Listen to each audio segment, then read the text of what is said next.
Alors, voici la vidéo qui va permettre de remplir le polycopié du chapitre 17 sur le théorème de l'énergie mécanique et non pas cinétique comme le chapitre précédent.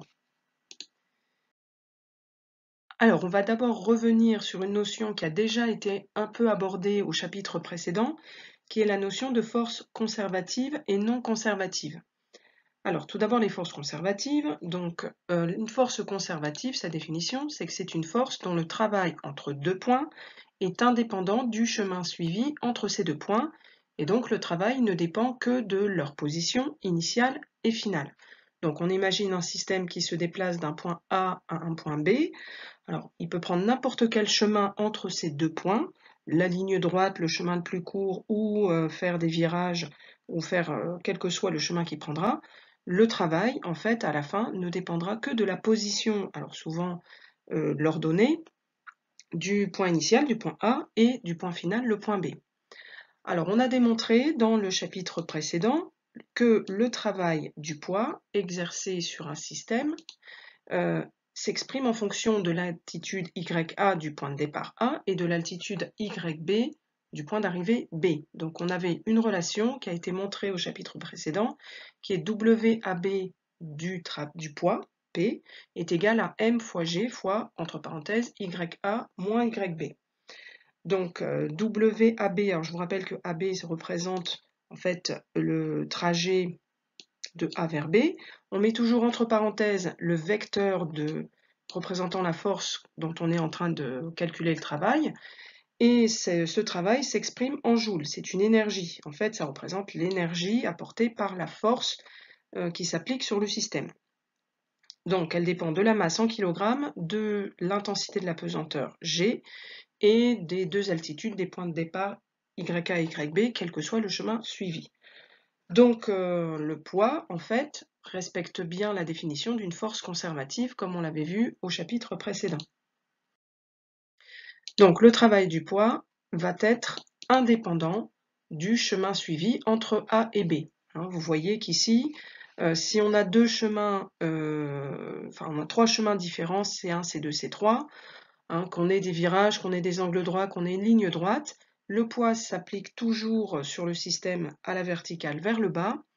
Et quand on additionne, on sépare en tronçons chaque morceau de chemin ou qu'on fasse une sorte d'intégration sur un chemin qui ne soit pas linéaire, eh bien on trouvera toujours la même valeur, donc autant prendre le chemin le plus simple, et ça ne dépendra que de l'altitude, donc Y, si on l'appelle Y, du point de départ et du point d'arrivée. Donc sur le chemin suivant, le travail du poids aura la même valeur que le système suive les chemins C1, C2 ou C3. Pourquoi? Parce que les altitudes des points A et B sont les mêmes. La masse est la même, G est le même, YA, YB est le même, donc le travail du poids sera le même. Donc comme le poids respecte la définition d'une force conservative, eh bien le poids est une force conservative. Alors ce n'est pas la seule qui existe, on en a d'autres qu'on ne verra pas cette année. Vous avez la force électrostatique, qui sera vue dans le chapitre sur les champs, donc qui représente la force entre deux particules chargées, ou la force de rappel d'un ressort. Quand on tire sur un ressort, ce ressort a envie de revenir sur sa position de départ, donc il va tirer sur notre main, entre guillemets, pour revenir à sa position, et c'est ce qu'on appelle une force de rappel. Alors maintenant qu'on connaît la définition d'une force conservative, on va pouvoir noter la définition d'une force non conservative. Et donc, de manière assez logique, une force non conservative sera une force dont le travail entre deux points dépend du chemin suivi entre ces deux points. C'est-à-dire que là, vous avez un exemple avec une force de frottement sur de la neige, par exemple. Et typiquement, les forces de frottement, que ce soit avec une surface ou sur un fluide, comme de l'air, comme de l'eau, vont être non conservatives. Donc, dès que vous avez force de frottement, c'est non conservatif. Donc, concrètement, ça veut dire quoi? Entre A et B, le petit garçon qui est là, il est tiré par quelqu'un, et la luge va frotter sur le sol, sur la neige, sur ce que vous voulez. Et forcément, la personne qui tire devra fournir plus d'efforts si le chemin est plus long, Donc là, il va devoir fournir un effort plus important, il va dépenser plus de calories, hein, si on parle d'effort physique, que si le chemin est plus court, tout simplement. Et ça représente le fait que cette force va s'appliquer sur le trajet et ça ne va pas être une force constante puisque peut-être la force de frottement est la même, mais la direction n'est pas la même, hein, puisque le petit F ici, sa direction va varier sur l'arc de cercle, hein, sur le chemin 2. Donc c'est une force qui n'est pas conservative parce qu'elle n'est pas constante dans toutes ses caractéristiques. Donc toutes les forces de frottement sont vraiment non conservatives. Ça, c'est vraiment quelque chose à retenir. Alors, on a vu au chapitre précédent que l'expression d'une force, alors il y a deux conditions importantes pour que ça le soit, d'intensité constante, ça veut dire que on est sur un sol qui frotte de la même manière sur tout le trajet, et on est sur un déplacement rectiligne. Donc si on est sur un déplacement rectiligne, la force de frottement va être la même. Donc cette force de frottement entre deux points A et B, on a vu qu'elle s'exprimait sous la forme WAB petit f, donc les forces de frottement, très souvent, on les appelle petit f, hein, comme frottement, est égal à moins F fois AB. Donc AB, c'est le trajet entre A et B. Donc W travaille en joules, comme d'habitude. F, c'est l'intensité de la force de frottement en newton, c'est une force. Et AB, c'est la longueur de déplacement en mètres. Donc la force de frottement va être en permanence parallèle au déplacement. Donc son travail dépend de la longueur de ce déplacement. Alors sur l'exemple qui est schématisé ici, si on applique cette formule sur les deux chemins, donc C1 et C2, alors déjà, comme j'ai dit tout à l'heure, il y a un chemin qui a l'air plus long que l'autre, donc ça veut dire qu'il va falloir fournir plus d'énergie pour tirer un objet qui aurait un frottement sur tout son trajet. Donc ça se démontre hein, juste avec cette petite expression, puisque sur le chemin C1, donc le déplacement se fait suivant une ligne de A vers B. Donc l'expression du travail de la force de frottement sur ce trajet, ça va être moins F fois AB. Sur le chemin C2, le système passe par C. Hein, il y a un état intermédiaire, donc si je le décompose en deux déplacements rectilignes, j'ai un premier déplacement rectiligne AC et un deuxième déplacement rectiligne CB. Donc le travail de la force de frottement, c'est moins F fois AC plus CA. Donc après, on peut développer, bien sûr, hein, ça ferait moins F fois AC moins F fois CA. Donc je vais forcément avoir un travail des forces de frottement plus important. Le trajet est plus long et donc les deux valeurs sont différentes. Pourtant, j'ai un même point de départ et un même point d'arrivée. Pourquoi? Parce que A, B, C ne sont pas alignés. Hein. Si C était sur le trajet AB, il n'y aurait pas de problème. Donc ça veut dire que le travail dépend du chemin suivi et donc c'est bien une force non conservative.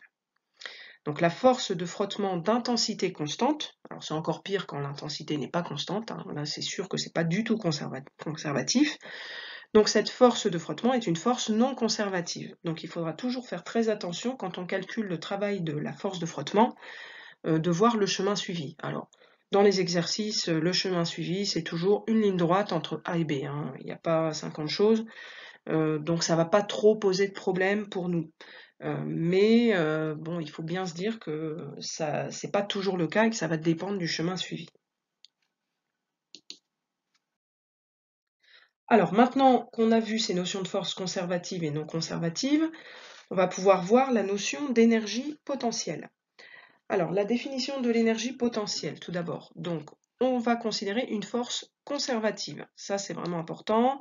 Donc déjà, c'est pas les forces de frottement, on peut partir sur du poids ou les forces électrostatiques comme on a vu tout à l'heure. Donc le travail de cette force, on a vu, ne dépend que des positions initiales et finales. Donc ce travail peut s'exprimer comme, on va exprimer le travail un peu différemment, comme la différence entre deux valeurs, entre une valeur qui serait valable au point A et une valeur qui serait valable au point B. Et cette valeur, en fait, on va l'appeler énergie potentielle EP. Donc EP, hein, P pour potentiel. Donc une grandeur qui serait nommée énergie potentielle et une valeur prise en A et une autre prise en B. Donc on va associer à chaque force conservative, donc chaque force conservative a son énergie potentielle, qui n'est pas la même suivant les forces conservatives, même si on a tendance à ne parler que d'une énergie potentielle. En général, c'est celle qui est associée au poids, mais on a d'autres énergies potentielles qui existent, hein. Donc à chaque force conservative F, grand F, attention, là surtout pas de force de frottement là-dessus, c'est pas conservatif, attention, il y a une petite flèche au-dessus, on ne voit pas très bien, est associée une énergie potentielle EP, telle que, alors par définition, donc là, il ne faut pas trop se poser de questions, essayer de comprendre, hein, c'est comme ça qu'on le pose, c'est une autre notation en fait, c'est WAB, donc toujours sur le trajet de A vers B, de F, donc le travail de la force F est égal à EP en A moins EP en B. Alors quel est l'intérêt? C'est que le travail en fait ne dépend que des positions A et B. Donc en fait on va faire une sorte d'énergie du travail qui serait en A et une sorte d'énergie de travail du système qui serait en B. Et on va faire la soustraction entre les deux. Et le trajet entre ces deux énergies potentielles nous donnera le travail de la force grand F. Voilà. Alors il faut bien voir, hein, il ne faut surtout pas inverser les lettres parce que j'ai de A vers B et j'ai d'abord A et ensuite B. Hein, donc on fait dans le même sens que AB. EPA moins EPB. Alors, comme j'ai dit, on peut définir une énergie potentielle pour chaque force conservative. Alors, par exemple, on va avoir l'énergie potentielle de pesanteur, reliée au poids. Donc, on va l'appeler énergie potentielle de pesanteur. Il y a 2 fois la lettre P, donc ça va être EPP. Alors, celle-là, on va l'utiliser énormément puisque le poids est présent dans tous les exercices qu'on va utiliser, hein. Alors, vous avez d'autres énergies potentielles qui existent. Une énergie potentielle qu'on va appeler élastique, qui va être liée à la force de rappel d'un ressort, puisque c'est un peu comme un élastique, hein, ça va tirer. Et une énergie potentielle électrostatique, par exemple, pour la force électrostatique. Alors nous, on va beaucoup s'intéresser, en fait, on va uniquement développer d'ailleurs celle liée à la pesanteur. Alors, j'ai remis l'expression WAB de grand F, donc le travail de la force F est égal à EPA moins EPB. Pourquoi? Parce qu'on va faire une petite démonstration et on va essayer de relier ça à une variation d'énergie potentielle. Donc, il faut revenir sur ces définitions qui ne sont pas très compliquées. Alors, je prends un cas vraiment très général, grand X, une grandeur. Alors, imaginons la température, tout simplement, dont la valeur varie entre une valeur initiale, xi, et une valeur finale, xf. Donc, imaginons qu'on passe, par exemple, de 20 degrés à 30 degrés. Donc, la température initiale, c'est 20 degrés, la température finale, c'est 30 degrés. Alors, la variation de la grandeur grand X, on va le noter, delta grand X. Hein, on l'a déjà utilisé pour delta T, par exemple, au niveau du temps. Et ça va s'écrire par définition, on peut appliquer ça pour toutes les grandeurs qu'on veut, xf moins xi. Donc, pour la température, ça va être la température finale moins la température initiale. C'est le delta grand T ou delta θ pour la température. Pour le delta T, au niveau du temps, on avait le temps à la fin moins le temps au début.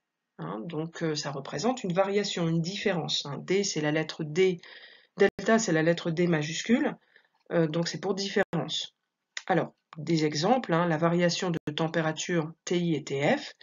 Ben, je remplace grand X par grand T et ça me donne delta T égale TF moins T. Et si je l'applique sur l'énergie cinétique, par exemple, hein, on l'a déjà fait au chapitre précédent, delta EC, ça va être ECB moins ECA. Sauf que vous voyez que là, attention, hein, j'ai d'abord le B et ensuite le A. Tandis que pour mon W, j'ai d'abord le A et ensuite le B. Donc il va falloir s'accorder là-dessus hein, pour écrire ce travail correctement avec une variation d'énergie potentielle. Donc, on va revenir sur cette définition, on va en déduire la variation d'énergie potentielle d'un système qui va d'un point A à un point B. Et ben, je remplace le petit c par le petit p, hein, donc delta EP, c'est EPB moins EPA. hein, je ne fais qu'appliquer la définition de la variation. Or, d'après la définition de l'énergie potentielle qui est en rouge juste au-dessus, on va en déduire que delta EP, qui est bien égal à EPB moins EPA, bah, ça va être égal à moins WAB de F, c'est-à-dire moins le travail sur le trajet AB de la force grand F. Pourquoi ce moins? Bah, tout simplement, vous voyez, parce que ici, je vais inverser, en fait, j'inverse les deux ici, hein, hop, on inverse les deux, et donc ça fait un moins. Si vous mettez un moins ici, vous mettez une parenthèse, comme ça, et vous mettez un moins ici. Donc ça me fait moins EPA plus EPB, c'est-à-dire EPB moins EPA. Et donc c'est ce moins qui est introduit ici. Donc, si je donne cette formule en phrase, hein, ça peut être bien aussi de traduire ça en phrase pour comprendre ce que ça veut dire. Donc, delta EP, c'est la variation d'énergie potentielle d'un système qui va d'un point A à un point B. Il va être égal à quoi? À l'opposé, moins c'est l'opposé, du travail de la force conservative qui s'applique au système hein, sur le trajet AB. Alors, remarque, on ne peut pas associer à une force non conservative une énergie potentielle, car son travail dépend du chemin suivi. Hein, parce qu'en fait, cette énergie potentielle, elle n'est valable que pour A et pour B. Entre les deux, il n'y a rien. Et donc, une force non conservative, il faudrait que je définisse une énergie potentielle à chaque point. Et donc, c'est pas pratique, donc on ne le fait pas. Alors maintenant qu'on a vu la définition de l'énergie potentielle, dans le cas général pour n'importe quelle force conservative, on va regarder quelle est son expression pour l'énergie potentielle de pesanteur. Donc l'énergie potentielle de pesanteur, EPP, donc il faut vraiment mettre ces deux lettres P, hein, parce que c'est pas n'importe quelle énergie potentielle, c'est celle associée au poids. Donc au poids P, qui est une force conservative. Alors, on a vu dans le paragraphe précédent hein, que la variation d'énergie potentielle, de pesanteur, comme pour n'importe quelle force conservative, qui va d'un point A à un point B, est égale à l'opposé du travail de cette force conservative. Donc, ça veut dire que delta EPP est égal à EPP en B moins EPP en A, qui est égal à moins WAB de P.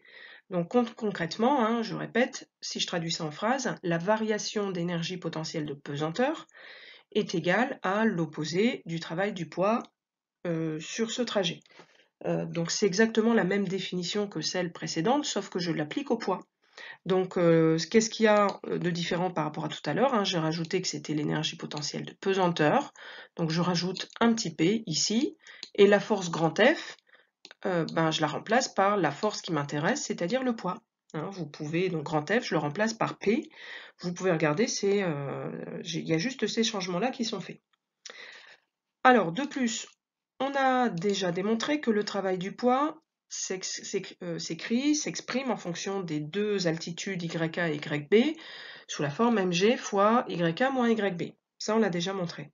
Alors maintenant, on va mettre en relation ce delta EP avec l'énergie potentielle EP et on va essayer de trouver une relation entre ce EP et ces Y là. Alors pour ça, on va d'abord développer. Donc le travail, j'enlève les parenthèses, donc ça me fait M fois G fois YK, donc MGYK, moins MGYB. Hein, vous connaissez, on développe ça comme ça et comme ça. Ensuite, je reprends mon delta EPP. Donc c'est égal à EPP en B moins EPP en A, par définition du delta d'une variation. Variation d'énergie potentielle de pesanteur, c'est ça. Or, c'est égal, alors attention, ça va être égal à moins le travail du poids, et le travail du poids, c'est ça. Donc c'est égal à moins, entre parenthèses, MGYK moins MGYB. Hein, je n'ai fait que remplacer WAB de P, donc le travail du poids, par MGYK moins MGYB.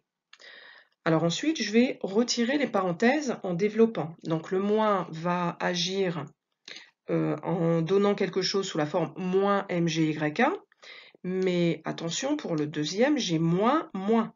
Donc ça devient plus. Donc plus MGYB. Donc comme j'ai plus moins MGYA plus MGYB, bah, je vais inverser. Hein. J'aime pas les trucs qui commencent par moins en premier. Si on peut éviter, c'est mieux. Donc on va inverser. Et c'est égal à MGYB moins MGYA. Et là, regardez le début et la fin. On commence à avoir quelque chose qui ressemble, qui se ressemble ici. Ici, j'ai du EPB et j'ai du MGYB. De l'autre côté, j'ai du EPA et j'ai du MGYA. Donc, on pourrait exprimer ces énergies potentielles de pesanteur en les reliant comme ça. Donc, EPB, ce serait MGYB. Et moins EPA, bah, ce serait MGYA. D'accord? Et donc, on va trouver une expression de l'énergie potentielle de pesanteur. Si je mets cette expression EPP, donc l'énergie potentielle de pesanteur est égale à MGY, ben, si je fais EPP en B moins EPP en A, ça me donne directement la réponse. En fait, sans avoir besoin de retrouver le travail du poids, etc.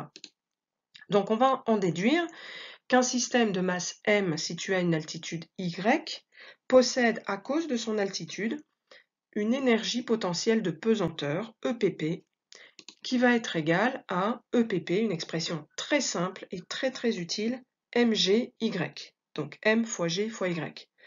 Donc EPP, c'est une énergie en joules, la masse en kilogrammes, unité du système international, g, l'intensité de la pesanteur, et y, l'altitude en mètres. Donc vraiment, expression très simple à connaître sur le bout des doigts. L'énergie potentielle de pesanteur, c'est égal à mgy. Alors, des petites remarques là-dessus, sur ce EPP égale mgy.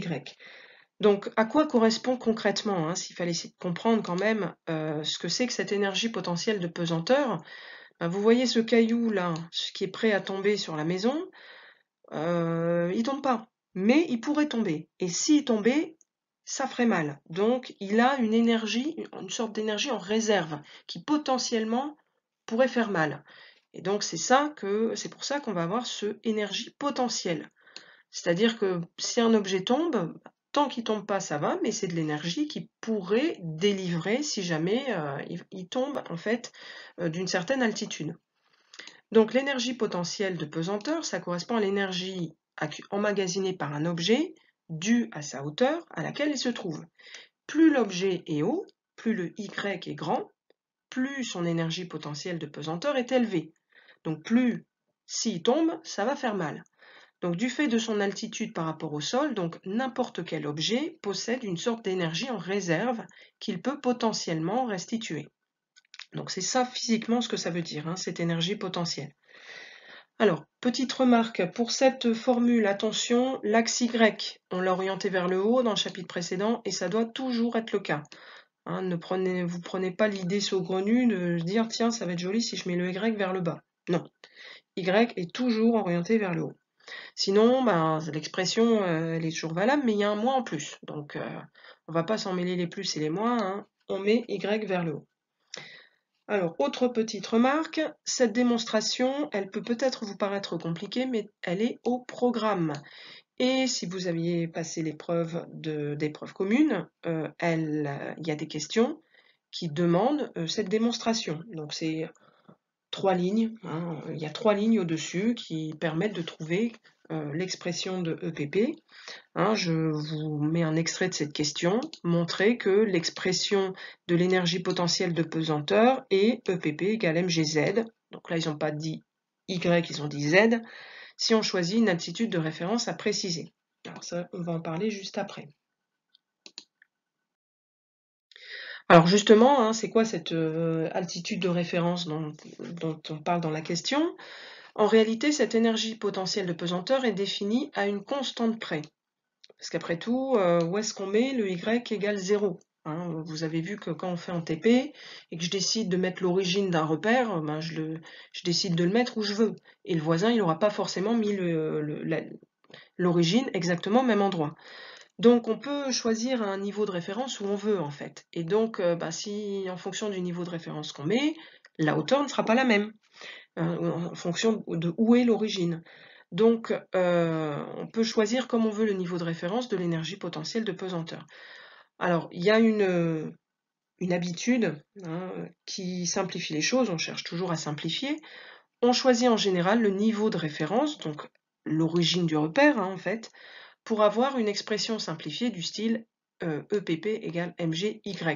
Ça veut dire que quand je suis à l'altitude y égale 0, c'est-à-dire quand je suis au niveau du sol, eh ben, m fois g fois 0, ça fera 0. Donc, au niveau du sol, j'aurai une énergie potentielle de pesanteur qui vaudra 0 joule. Alors, quel est l'intérêt? C'est que, tout simplement, ça ne peut pas tomber plus bas. Donc, quand je suis au sol, l'objet ne peut pas tomber et ne peut pas restituer de l'énergie. On pourrait le mettre à une altitude supérieure, hein, mais à ce moment-là, on aurait des énergies potentielles de pesanteur négatives éventuellement, et c'est un petit peu bizarre. Donc, ne vous préoccupez pas de cette constante, hein, ça marchera toujours bien de toute façon dans les exercices, mais cette énergie potentielle de pesanteur est toujours définie à une constante près. Alors, vous avez un petit exemple de calcul, d'application directe de cette formule, hein, n'hésitez pas à mettre en pause pour essayer de faire le petit calcul.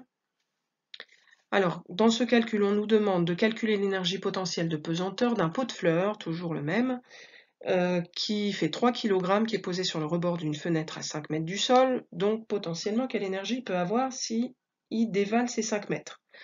Alors, je vérifie les unités, j'ai des kilogrammes, j'ai des mètres, tout va bien.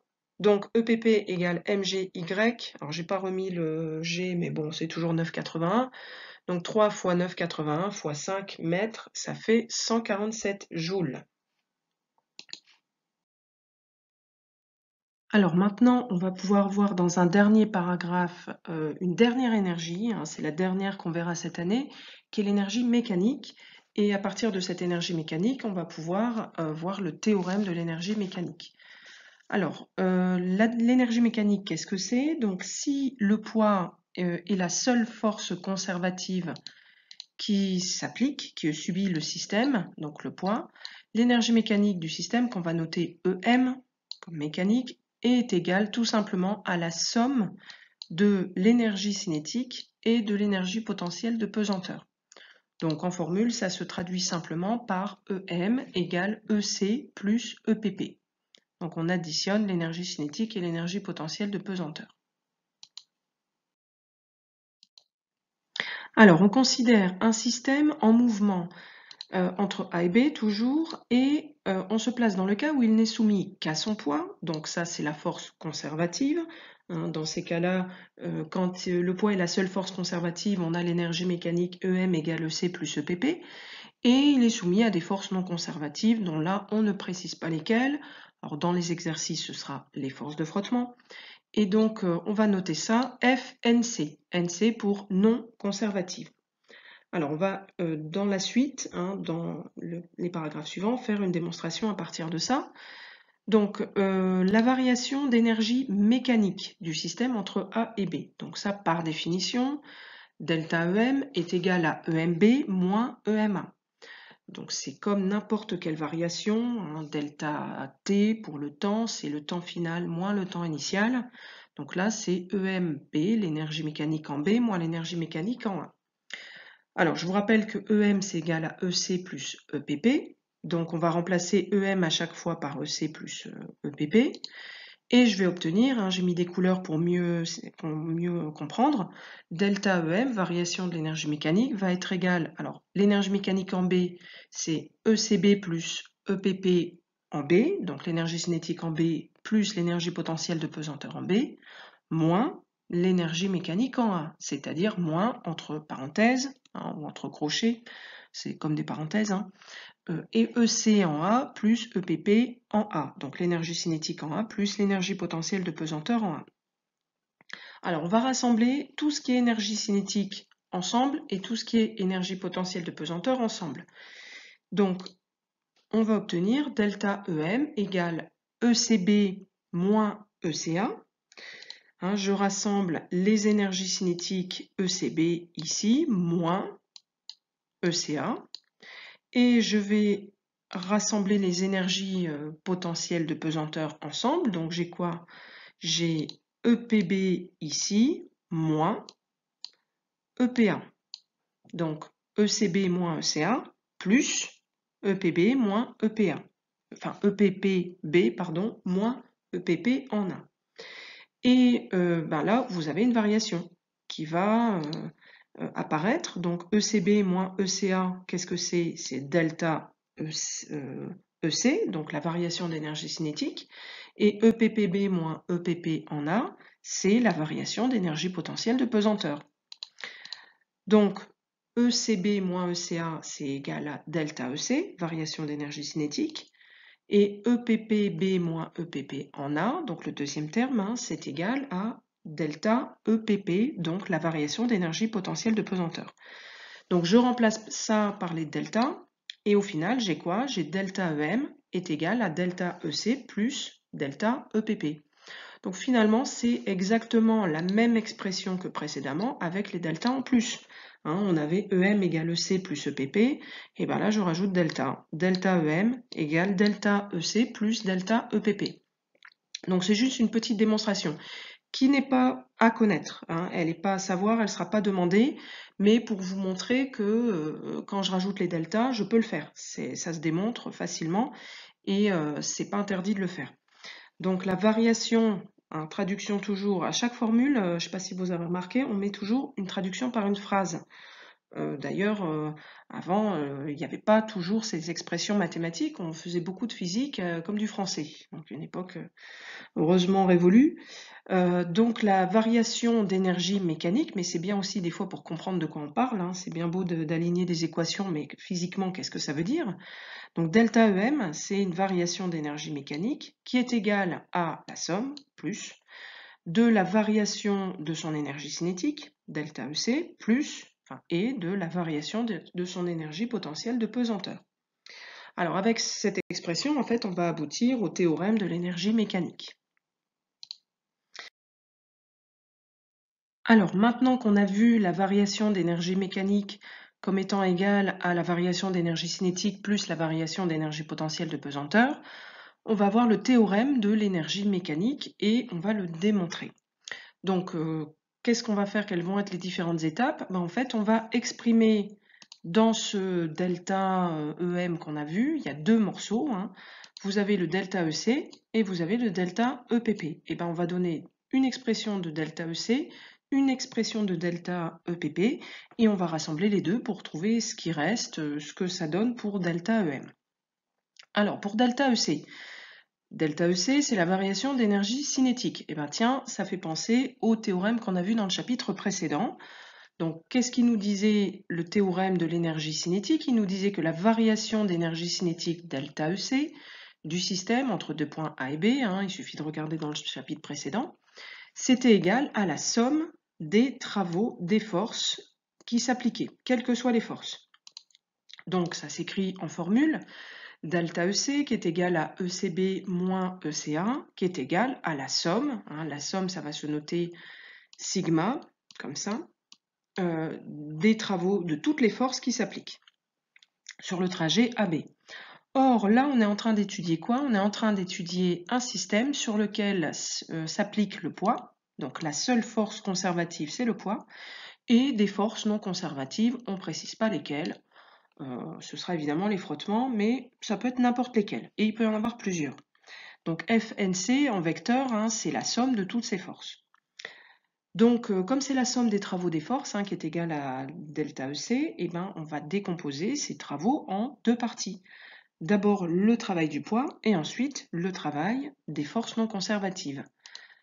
Donc il va me rester, je recopie le début de l'équation précédente, delta EC égale ECB moins ECA, qui est égal à la somme des travaux des forces. Donc vous avez deux forces qui s'appliquent, le travail du poids, W de P, et le travail des forces non conservatives, W de FNC.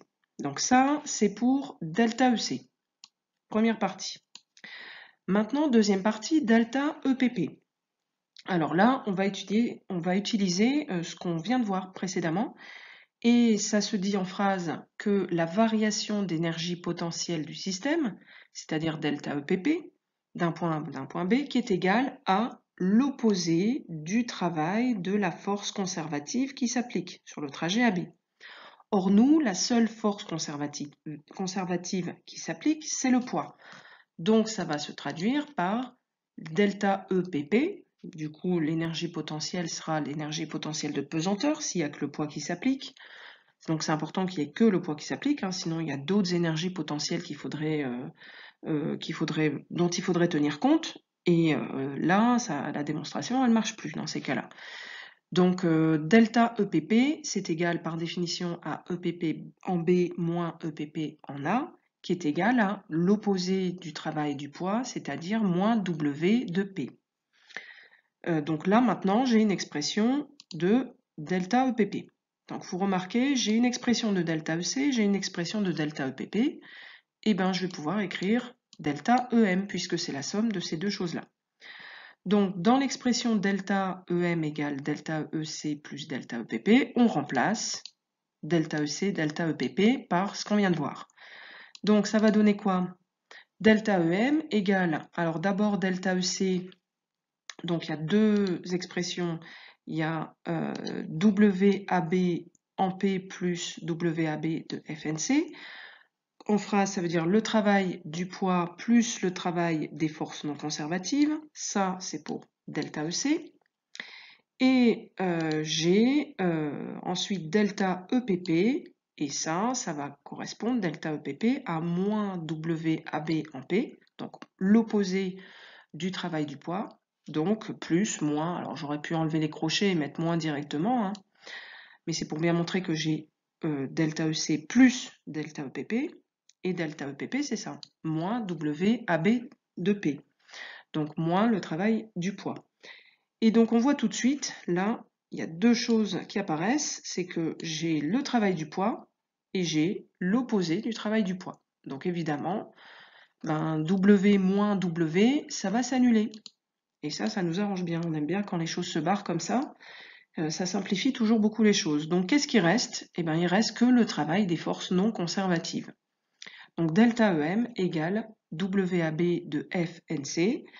En phrase, ça veut dire que la variation d'énergie mécanique, ici, est égale au travail des forces non conservatives, alors qui s'applique entre les points A et B, hein, bien sûr, à condition qu'il n'y ait que le poids qui s'applique comme force conservative. Parce que sinon, ici, ça ne va pas, enfin, la variation d'énergie cinétique, j'aurais un autre travail à prendre en ligne de compte, à prendre en compte. Alors, on va traduire tout ça en phrase et on va noter la formule qu'il faut retenir. Donc, si j'ai un système qui n'est soumis qu'à son poids et qu'à des forces non conservatives, je vais avoir la variation d'énergie mécanique, delta EM, du système entre les points A et B, qui est égale à la somme des travaux des forces non conservatives qu'il subit au cours de son déplacement. Donc, la variation d'énergie mécanique, ça se note delta EM, c'est égal à EM en B moins EM en A, et c'est égal à la somme, sigma, des travaux des forces non conservatives, donc FW de FNC. Alors, ça veut dire les forces non conservatives, je répète, ce sera très souvent uniquement les frottements. Et ça veut dire que dans la variation d'énergie mécanique, je ne prends pas en compte le poids, puisqu'en fait, il va se simplifier entre la variation d'énergie cinétique et la variation d'énergie potentielle. Hein, il se simplifie, donc je n'ai pas à le prendre en compte pour l'énergie mécanique. Alors maintenant qu'on a vu le théorème de l'énergie mécanique, on va avoir deux cas d'application. Le cas où on a une conservation de l'énergie mécanique et le cas où on n'a pas de conservation de l'énergie mécanique. Alors il faut savoir que le cas où on a une conservation de l'énergie mécanique, ce sera le plus courant dans les exercices et on va trouver des expressions très très simples. On va trouver une expression très très simple du théorème de l'énergie mécanique hein, dans ce cas-là. Donc dans le cas où on a un système qui ne subit pas de force non conservative, ça veut dire qu'il ne subit pas de frottement. Alors, ça veut dire, il faut savoir que sur Terre, c'est jamais vrai. Hein. Dès que vous lâchez un objet, il y a des frottements avec de l'air. Mais ces frottements peuvent être plus ou moins négligeables. Ça va surtout dépendre en général de la vitesse de l'objet, de sa forme éventuellement. Mais un objet qui ne va pas trop vite, bon, il y aura peu de frottements par rapport aux autres forces. Mais un objet qui va très vite, quelle que soit sa taille, les frottements avec l'air ne seront pas négligeables, hein. Une météorite dans l'atmosphère, il y a beaucoup de frottements, ça chauffe, elle brûle, et donc je ne peux pas les faire comme s'ils n'étaient pas là, ces frottements, pour modéliser le système. Alors, soit il n'y a pas de frottement, soit on a un travail des forces non conservatives qui est nul. Donc le travail, dans quel cas il peut être nul? Je vous rappelle l'expression du travail d'une force, hein, c'est la force scalaire, le vecteur déplacement. Ça veut dire la valeur de la force, l'intensité de la force, fois la longueur du déplacement, fois le cosinus de l'angle entre les deux. Et le cosinus de l'angle, il vaut 0 quand l'angle vaut 90 degrés. Donc si la force est perpendiculaire au déplacement, eh ben, le travail de la force est nul. Donc c'est un travail qui est inefficace au déplacement, qui n'a aucune action sur le déplacement. Alors ça, ce ne sera jamais le cas des forces de frottement. Hein, les forces de frottement, elles sont toujours tangentes à la trajectoire. Donc cosinus, l'angle ne vaudra jamais 90 degrés. Mais on peut imaginer qu'il y ait des forces où ce soit le cas. Donc quand on n'a pas de force conservative ou que leur travail est nul, ben dans ces cas-là, si je reprends l'expression précédente, j'ai la variation d'énergie mécanique qui est égale à la somme des travaux des forces non conservatives. Donc s'il n'y a pas de force non conservative ou si le travail est nul, ben forcément delta EM égale 0. Donc delta EM qui est égal à EMB moins EM en A est égal à 0.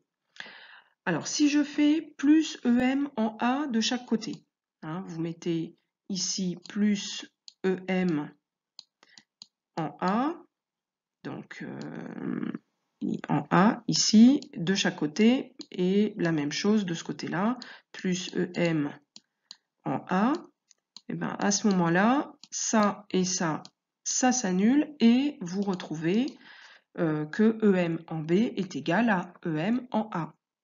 Ça veut dire que l'énergie mécanique en B est égale à celle au point A. Donc il n'y a pas de variation d'énergie mécanique entre les points A et B. L'énergie mécanique est la même au point de départ et au point d'arrivée. Il n'y a aucune variation. Donc quand il n'y a pas de variation, on dit que l'énergie mécanique se conserve. Conservation de l'énergie mécanique. Donc on va noter, en l'absence de force non conservative, en général de frottement, ou lorsque ces forces ne travaillent pas, hein, donc le travail vaut 0, l'énergie mécanique se conserve. Donc EM en B est égal à EM en A. Et donc vous comprenez que quand on n'a que le poids qui s'applique, on a conservation de l'énergie mécanique. Donc c'est pour ça qu'on parle de force conservative. Parce qu'en fait, elles vont conserver quoi?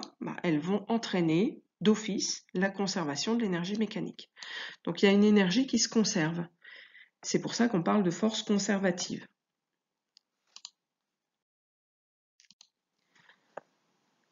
Alors, vous voyez ici deux graphiques que vous avez pu obtenir en séance de travaux pratiques hein, avec le logiciel Avistep et une exploitation de vidéos et des coordonnées.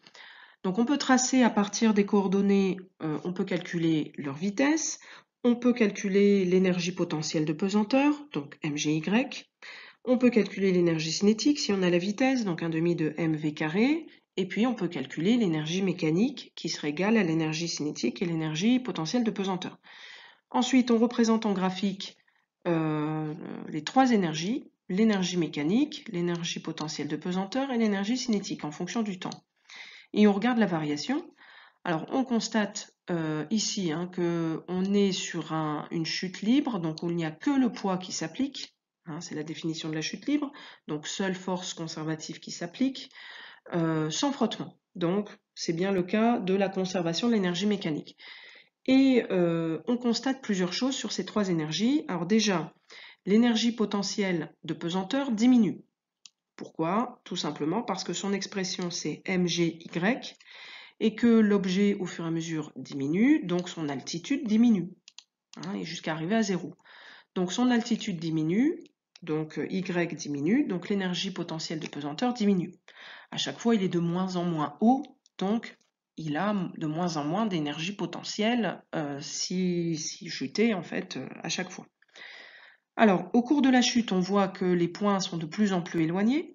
Donc si les points sont de plus en plus éloignés, ça veut dire que la vitesse de chaque point va augmenter.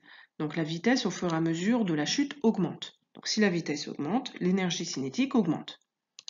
Donc au cours de la chute, la vitesse augmente, donc l'énergie cinétique augmente. Donc on a une énergie potentielle de pesanteur qui diminue, une énergie cinétique qui augmente, et les deux ne sont pas indépendants. Ils ne vont pas augmenter ou diminuer n'importe comment l'un par rapport à l'autre. En fait, ils vont se compenser.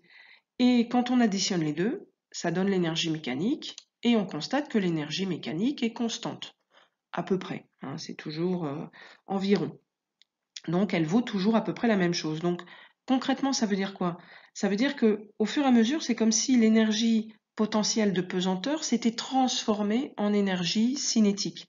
Hein, il y avait eu un versement, comme si on avait une bouteille d'eau qui représente de l'énergie potentielle de pesanteur, et on l'avait versée dans la bouteille d'énergie cinétique, et ça s'était transformé en énergie cinétique. Donc concrètement, on dit que l'énergie de potentiel de pesanteur du solide est transformée en énergie cinétique. Donc on dit qu'il s'effectue un transfert d'énergie. On a une diminution d'une énergie qui se transforme en énergie cinétique. Alors, on a la même chose pour un solide qu'on lance en l'air. Pourquoi? Parce que finalement, les équations ne sont pas les mêmes des coordonnées, mais on a toujours une chute libre sans frottement. Parce que, par définition, on pense toujours à une chute libre, un objet qui tombe à la verticale. Mais l'objet ici, vous lui avez donné le ballon, vous lui avez donné une certaine vitesse, mais il finit par retomber. Donc la seule force qui agit à chaque instant, c'est le poids. Alors, on a un graphique qui est un petit peu différent de celui du dessus, mais je vais quand même avoir l'énergie mécanique qui est constante. Alors l'énergie potentielle de pesanteur, elle va suivre l'altitude. Donc elle suit un peu la trajectoire, hein. C'est-à-dire que le ballon, son altitude augmente et son altitude diminue. Et bien l'énergie potentielle de pesanteur, c'est mgy. Donc l'énergie potentielle de pesanteur va augmenter, elle atteint le sommet, pour le y, l'altitude la plus haute, et ensuite elle rediminue. Voilà. Alors l'énergie cinétique, elle va faire l'inverse, c'est-à-dire qu'au début on lui a donné beaucoup de vitesse. Donc on a une certaine vitesse au début qu'on lui a donnée. C'est pas comme au début, l'énergie cinétique valait 0. Il n'y avait pas de vitesse initiale. Là, il y a ce qu'on appelle une vitesse initiale qu'on lui a fournie. Mais au fur et à mesure que l'objet monte, ça va diminuer, jusqu'à arriver au sommet de la trajectoire où l'énergie cinétique est minimale. En fait, on n'a plus de vitesse verticale, on n'a qu'une vitesse horizontale. Et ensuite, quand l'objet retombe, ça refait exactement le graphique du dessus. Hein. En fait, le graphique du dessus, c'est quasiment à partir du milieu. L'énergie cinétique va réaugmenter quand l'objet tombe parce que sa vitesse va réaugmenter. Donc là, c'était ce qu'il fallait déduire du graphique en travaux pratiques. Donc son altitude augmente puis diminue, donc ainsi que l'énergie potentielle de pesanteur qui varie exactement comme l'altitude, hein, qui augmente puis qui diminue. La vitesse et donc son énergie cinétique diminue jusqu'à l'altitude maximale puis augmente à nouveau. Et dans les deux cas, l'énergie mécanique est constante. Donc que l'objet soit sans vitesse initiale ou avec vitesse initiale, si on néglige les frottements, on a toujours une énergie mécanique constante.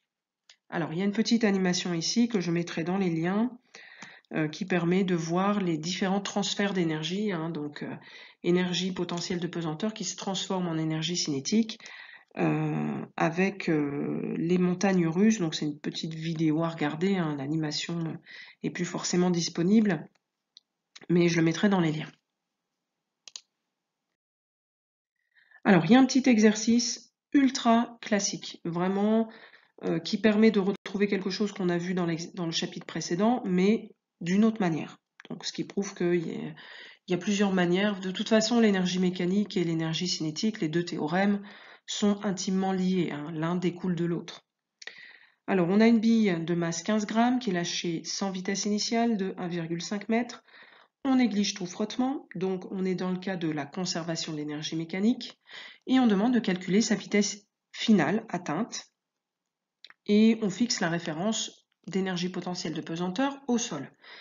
Donc n'hésitez pas à mettre en pause pour essayer de faire le petit exercice, hein. Alors il faut exprimer l'énergie cinétique de chaque côté, enfin à l'arrivée à la fin, l'énergie mécanique potentielle de pesanteur à l'arrivée à la fin, et faire une égalité des énergies mécaniques entre le point de départ et le point d'arrivée. Voilà, donc correction. Alors premièrement, la seule force qui s'applique, qui s'exerce, est le poids. Si on néglige les frottements, donc on a conservation de l'énergie mécanique. Son énergie mécanique est donc conservée. Alors je démarre du début. Qu'est-ce que j'ai au point de départ A? On va dire qu'il a une altitude H, donc en fait j'ai le YA qui vaut H. J'ai l'énergie mécanique en A. Alors j'exprime l'énergie mécanique en A, ensuite l'énergie mécanique en B, et ensuite je vais faire une égalité entre les deux. Donc c'est égal à l'énergie cinétique en A, plus l'énergie potentielle de pesanteur en A. Alors l'énergie cinétique en A, elle vaut 0. Pourquoi? Parce que j'ai 100 vitesse initiale. Donc ça c'est réglé. Ensuite l'énergie potentielle de pesanteur, c'est mgy. Ici, Y, j'ai décidé que l'altitude à la fin vaudrait 0, donc l'altitude au début, c'est la hauteur h. Donc c'est égal à mgh. Donc je justifie pourquoi l'énergie cinétique vaut 0, la bille est lâchée sans vitesse initiale. Donc l'énergie mécanique en A, c'est fait. Maintenant, l'énergie mécanique en B, au point d'arrivée. L'énergie mécanique en B, d'altitude 0, donc là, j'ai l'altitude h au début, l'altitude égale à 0 à la fin. Alors, l'énergie mécanique en B, c'est égal à l'énergie cinétique en B. Donc là, la vitesse n'est pas nulle en B. Il a une certaine vitesse, plus l'énergie potentielle de pesanteur en B. Donc, c'est égal à 1,5 fois m fois Vb au carré, plus l'énergie potentielle de pesanteur, qui vaut 0 à l'arrivée, puisque on fixe la référence d'énergie potentielle de pesanteur au niveau du sol. Donc c'est pour ça qu'on a EPP en B qui vaut 0 joule. Donc maintenant, j'ai EM en A, j'ai EM en B, et ben on va faire une égalité entre les deux. Donc la conservation de l'énergie mécanique donne EMA égale EM en B. Donc 0 plus MGH est égal à 1,5 de MVB carré plus 0. Bon, évidemment, on n'est pas obligé de réécrire les zéros. Donc concrètement, ça me donne MGH égale 1,5 de MVB carré. Et là, j'ai tout ce qu'il faut pour exprimer la vitesse. Donc là, on me demande VB. Donc il me faut l'expression VB égale. Je vous rappelle, hors de question d'écrire remplacer les lettres par des chiffres à partir de maintenant. Alors déjà, on voit tout de suite qu'on va simplifier par M. Alors j'ai remis l'expression qu'on vient d'obtenir. Donc au final, il nous reste 1,5 de MVB carré est égal à MGH. Donc l'énergie cinétique en B vaut l'énergie potentielle de pesanteur en A en fait finalement. Donc on va simplifier ça pour obtenir VB égale. Je vous rappelle, pas de calcul, pas de remplacement de lettres par des chiffres tant qu'on n'a pas VB égale. Donc déjà on voit tout de suite qu'on peut simplifier par M, ça c'est toujours bon à prendre. Donc il va nous rester 1,5 de VB au carré est égal à GH. Alors là j'ai plus grand chose à faire pour obtenir VB tout seul. Bon déjà il faut enlever le 1,5. Donc on va l'enlever en faisant x2 de chaque côté. Vous faites x2 ici et x2 de ce côté-là. Voilà, donc là et ça va se simplifier. Donc il va me rester VB au carré est égal à GH fois 2, c'est-à-dire 2GH. Et il me reste à annuler le carré, donc je vais mettre une racine carrée. Racine carrée de VB au carré, ça fait VB, c'est égal à racine de 2GH. Et tout à l'intérieur de la racine. Donc il me reste VB est égal à racine de 2GH. Et c'est uniquement quand j'ai cette expression qu'on peut encadrer, qu'on peut souligner, qu'on va faire ce qu'on appelle l'application numérique. On remplace G par 9,81 et H par 1,50 m. Donc il me reste application numérique, VB est égal à racine de 2 fois 9,81 fois 1,50 m et on trouve 5,4 mètres par seconde. Alors je vous signale que cette expression racine de 2GH, on l'a déjà trouvée au chapitre précédent. Donc c'est une autre manière d'obtenir ce genre de formule de vitesse une fois qu'on atteint le sol, sauf que vous voyez que c'est très rapide. On va l'obtenir très très facilement, donc c'est vraiment un théorème très efficace qui permet de résoudre des problèmes très rapidement. Dès l'instant où on néglige les frottements, ça va tout seul et on va trouver les expressions très facilement. Alors, il nous reste la non-conservation de l'énergie mécanique. Bah oui, parce que pour l'instant, on est toujours parti du principe qu'on avait conservation de l'énergie mécanique. Donc, je vous rappelle, pas de frottement ou des forces qui s'appliquent, qui ne peuvent pas être les forces de frottement, mais qui ne travaillent pas. Sauf que quand on a une météorite qui tombe dans l'atmosphère, ça va être difficile de négliger les frottements.